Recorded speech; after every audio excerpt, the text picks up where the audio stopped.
What does it mean to live a rich life? Is it about happiness, pleasure, and comfort, or is it about meaning, purpose, and giving back? We explored that very question on a recent Big Brains episode by Professor Oishi. It's the kind of episode that will make you pause and think, what do you really value? And how do you measure what makes your life fulfilling? Oishi is a psychologist at the University of Chicago whose pioneering research has shaken up the science of well-being. We hope you enjoyed this conversation, and we'll see you back with a new episode in a couple of weeks.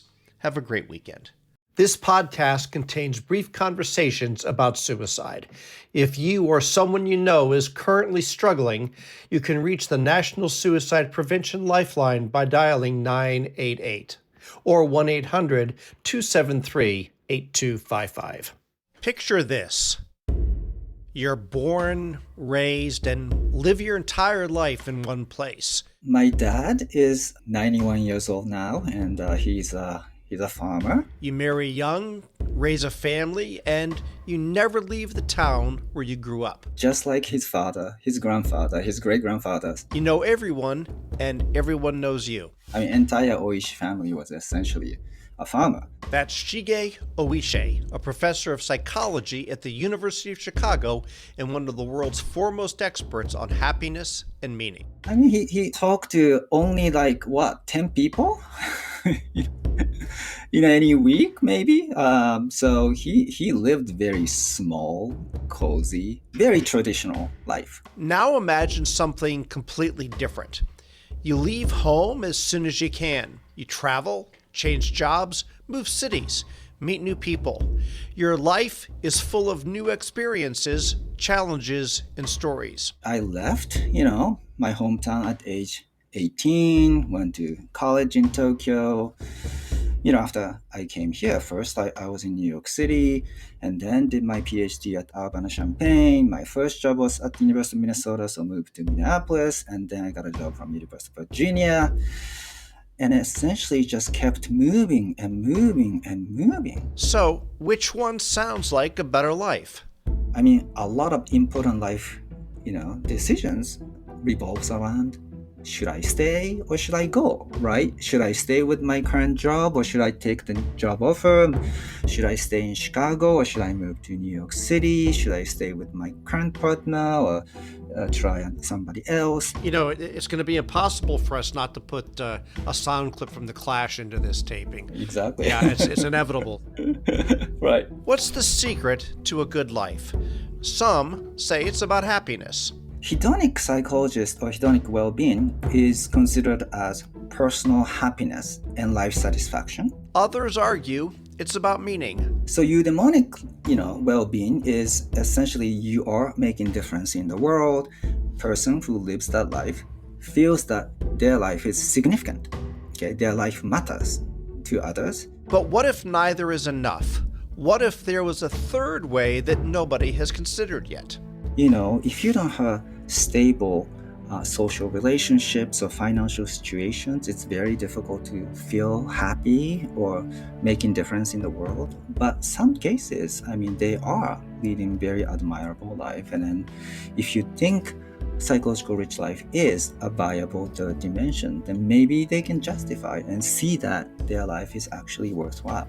Psychological richness. It's the focus of his new book, Life in Three Dimensions: How Curiosity, Exploration, and Experience Make for a Fuller, Better Life. What's the ideal life look like? I think it requires self-reflection. Just honestly to yourself, what you want is some comfortable, pleasant, life, a happy life, or you really want to make a difference in the world, or you want to experience a lot of different kinds of things, regardless of the positive or negative outcomes of it. For many people, psychological richness may be the answer to finding the deep satisfaction in life when they have struggled to find happiness and meaning. There are very clear sort of set of advice we can give. If you want to maximize happiness, obviously you should be hanging out with your best friends and families and neighbors and so forth. And meaningful life, of course, you should just decide what cause you care most and try to volunteer and do things repeatedly for extended period of time. But if that's not something you want, then maybe psychologically rich life is the life you want. Welcome to Big Brains, the podcast where we explore the groundbreaking research and discoveries that are transforming our world. I'm your host, Paul Rand. On today's episode, finding a new way to a good life. Should I stay or should I go? Today's episode of Big Brains is supported by the Court Theater, Hyde Park's Tony Award-winning theater located on the University of Chicago campus. Here, timeless stories speak to today's world. From Sophocles to Tom Stoppard, Carol Churchill to Anton Chekhov, and August Wilson to Tennessee Williams. When you're at Court Theater, you know you're going to see something bold and provocative, something that will move you and make you think. You know you're going to get a great theatrical experience unlike anything else, one that only could happen on the south side of Chicago. Reimagine what classic theater can be. Visit Court Theater, that's Court, Theatre.org. Would his father have been better off going instead of staying? To find an answer, Oishi first needed to understand the fundamental forces that drive human fulfillment. And for decades, psychologists believed that the answer came down to two things: happiness and meaning. I was essentially a graduate student working with the Dr. Happiness at Dina. And at the time, we thought happiness was the only path to a good life. So we studied a lot about what makes people happy and so forth. And then I was really shocked that somebody else really criticized the happiness. And what's wrong with happiness? And Carol Riff says, oh, is happiness is everything? Or is it? If Hitler was happy, then it's okay. He led the good life. And then obviously Hitler didn't lead the good life. Carol Riff and people like that propose that maybe personal happiness is not really a great indicator of, whether this person is leading good life or not. It's hard for people to probably think the way we're oriented that happiness is not actually a great measurement of leading a good life. But you spend a lot of time talking about why it isn't, and even have some analogies to help us understand while correlating happiness and good life aren't on the same page. Just that I think the culture now is that we care so much about maximizing happiness that we get into sort of the trap that, we think that the happiness is this golden standard of whether you're doing well in life and you're successful in your life or not. And when you have that equation, unhappiness becomes personal failure. And that's where the things get really, really weird and really tragic sometimes. If you just try to maximize happiness all the time, then it is really difficult to accept some of the negative events that happen to you. So if happiness isn't the golden ticket to a good life, well, what about meaning? Could devoting yourself to something bigger, giving back, making a difference, actually be the answer? So more of the making other people happy rather than making myself happy. That was the second path to the happiness. So the first one was sort of hedonic approach. Whatever subjectively feel good about your life, that's great. But the second approach was eudaimonic approach to well-being, that you should be good, behaving good, do a virtuous thing, and make a difference and contribution to the society. If we think through this idea of meaning and thinking that good life is coming out of a sense of meaning, that one seems also challenging, where there's questions about how does having a meaningful life not lead to a good life? If somebody thinks they're leading a meaningful life, I think that's great. Good for you. You did it. You're doing great. Okay. But this is just the empirical findings that I find sometimes troubling, is that, for instance, people who are high in right-wing authoritarianism, these are the people who endorse the item that is like complete, absolute conformity is important for the function of society. And these are the people who tend to say, yeah, my life is meaningful. And those people who are not endorsing those items, right, anti-conformist, say they don't find their life to be particularly meaningful. One of the key dimensions of meaning is coherence. And when you are anti-conformist, obviously, it is kind of hard to feel like your life is really, really harmonious and everything put together. So, what trouble me about the meaning in life is findings like that, but also that, there are a lot of cases where young person who is aimless and confused and just all of a sudden find this organization like terrorist organization find very very attractive, and some of the sociological ethnographic research shows that they are attractive because these organizations give them very clear guidance as to what the life should be. And the meaning to that life. Exactly, like what you are doing will give rise to the huge thing. It's related to the huge movement, right? So then they sacrifice their life and thinking that their life is making difference in the world, but some case maybe misplaced meaning. So that's the sort of extreme case of the concern that I have. Well, and I think many folks are, I'm sure, familiar with the stories you talk about Tolstoy, and after he's done with War and Peace and Anna Karenina, he thinks about suicide, and because he thinks his life has no meaning. Yeah, that's kind of ridiculous, isn't it? Yes, but you can't control, externally, what more meaning would you want in life? But he is lost by this. Exactly. So even when you have objective, incredible accomplishment, right? He already had written War and Peace, right? And then he was famous. He owned the huge properties, loved his wife and children, and so forth. Yet he had this sense that his life is not like adding up to anything like meaningful. I don't frankly, I have a hard time imagining that, but that was a subjective feeling, right? True feeling he felt. And indeed, a lot of accomplished people, kill themselves sometimes. And it's very difficult for others to understand. But again, meaning is a very, very subjective thing. Some people can find the meaning with the little things. Other people, even though there are a lot of sort of evidences for your meaning, they don't see it. And you really talk about Americans in particular that link the concept of personal achievement and happiness together. And the idea that, and when you see somebody profoundly successful that kills themselves, it is very incongruous to how we look at the world. Why would they have done that? And so linking personal achievement and happiness is definitely not the key.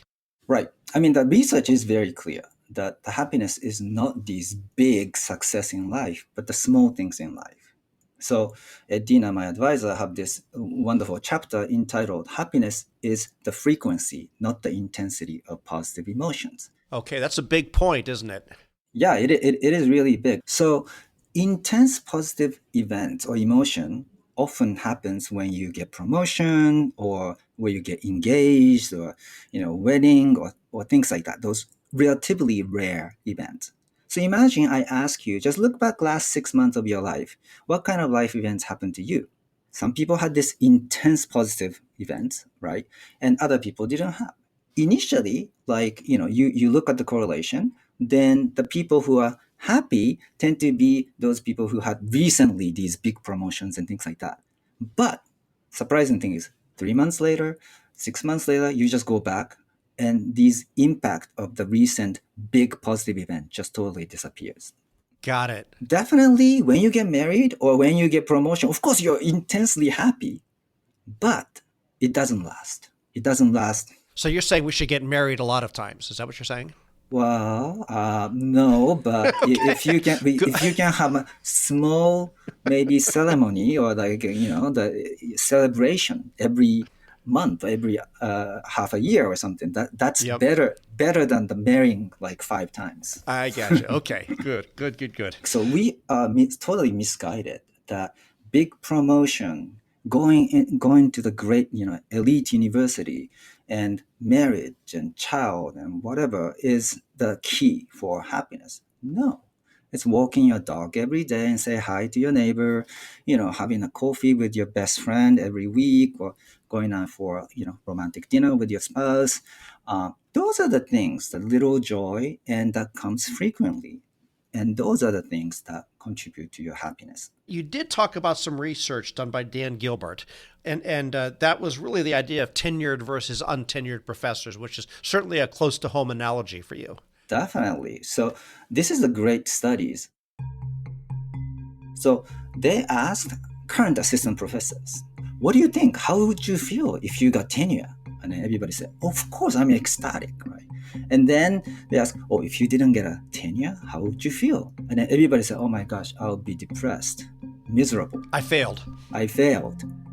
And I think that's very intuitive, consistent with our intuitions, right?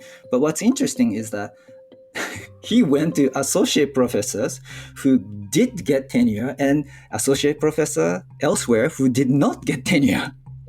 And the good news is that the people who were denied tenure, they were a lot happier than the current assistant professor envisioned. The bad news is that those people who did get tenure, they were not that much happier than when they were assistant professor. Well, you talk about this as a happiness trap. Yeah, this is the affective forecasting error that we make, that we think that these big important events will make a huge difference in our happiness. But in reality, these big events, we just hedonically adapt very, very quickly. And Dan Gilbert and Tim Wilson coined the term psychological immune system. Just like when, the virus get into your body, your immune system attack it. It's like when something bad happened. Psychological immune system just attack and remove it. So those associate professors who are, denied assistant, tenure, essentially just their psychological immune system worked and got used to it. And they often say, oh, actually at the new university, new college, the people are much nicer, people respect me, and etc. So there were a lot of positives that they hadn't envisioned. But also, like, we have natural healing power essentially within ourselves, which we totally underestimate. The more Oishi dug into happiness and meaning as sources of a good life, the more he realized while there are many pros, there are also some cons. And the more I read about this, I just started to question. So this really sounds like a very stable life, that the type of life my dad, lived. And at the same time, we know a lot of people who move around a lot, right? Explore, adventurous. And so just purely, I just had this question. Then just life of adventure, life of curiosity, is it not a good life as far as the psychologists define it? So that's where I sort of started to think about this new concept of psychologically rich life. What if there was a third way to a good life? That's what Oishi discovered when he stumbled upon psychological richness. More on that after the break.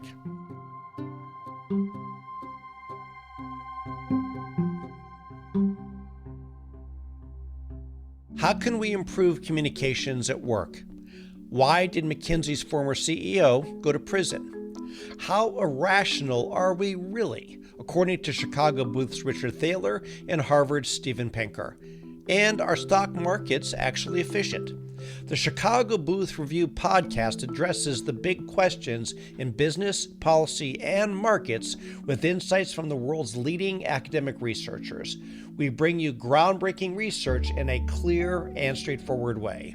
Find the Chicago Booth Review podcast wherever you get your podcasts.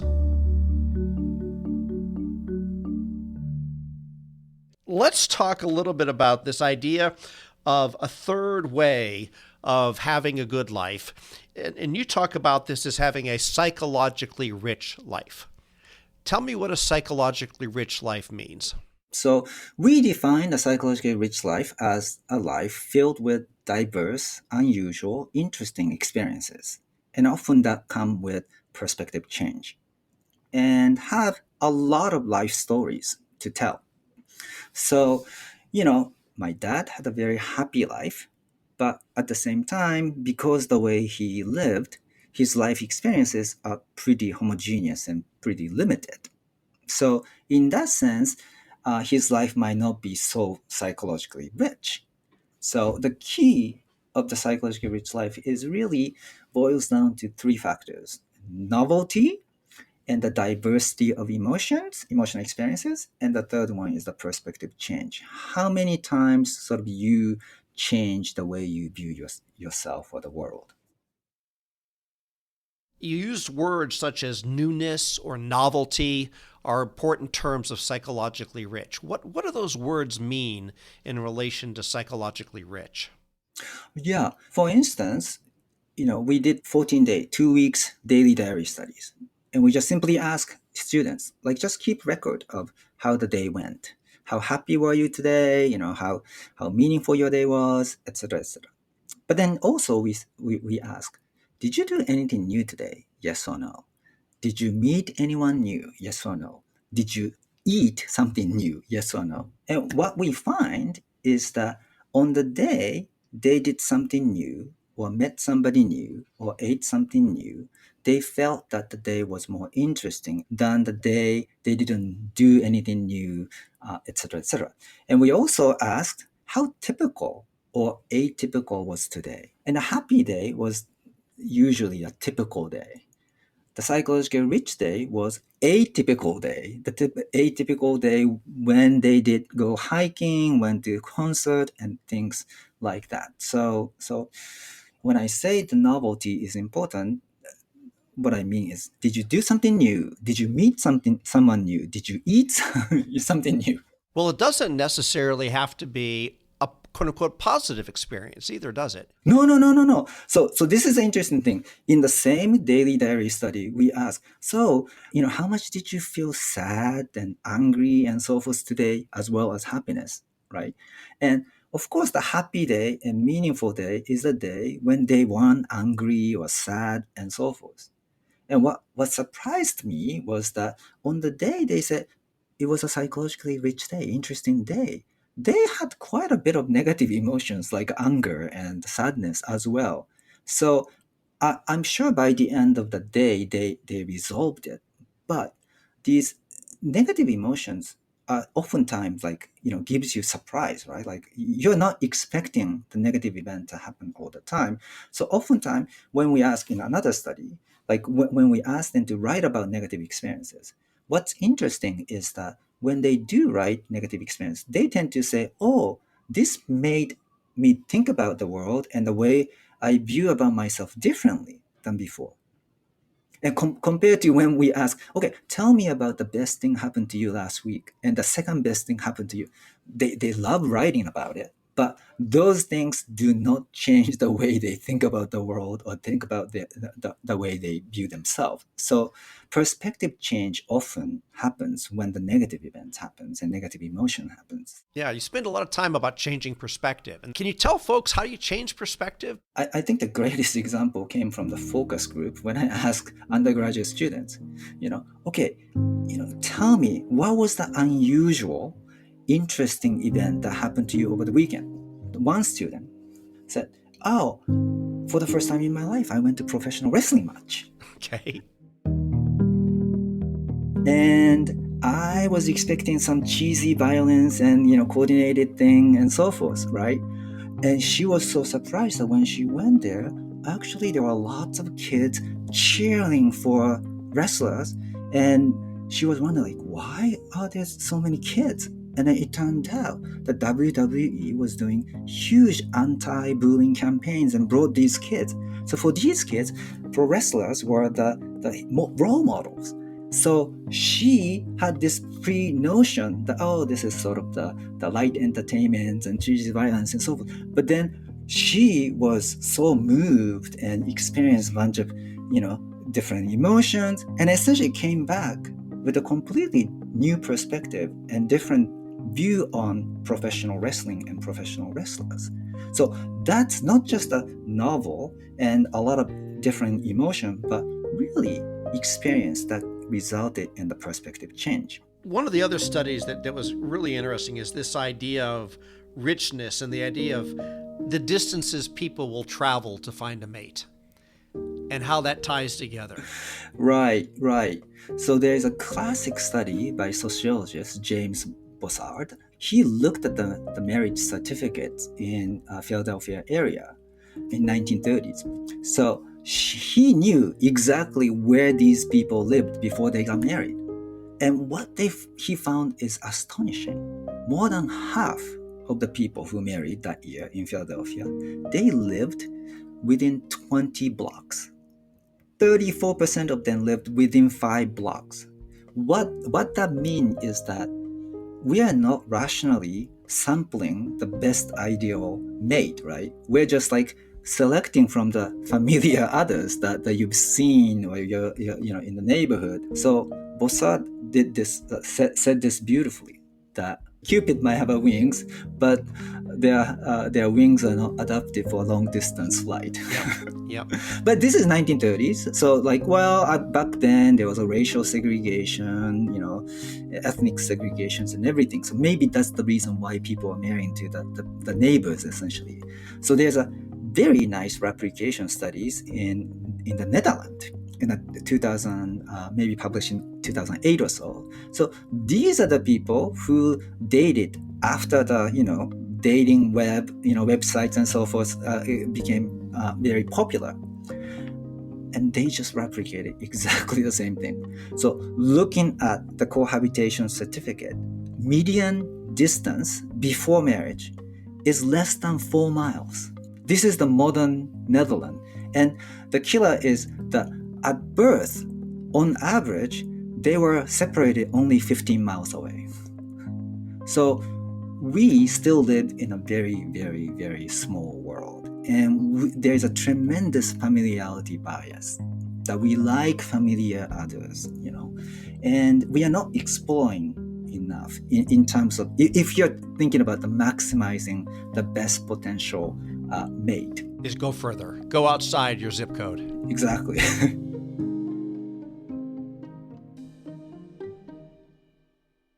So many folks, of course, spend a not insignificant part of their waking hours at work.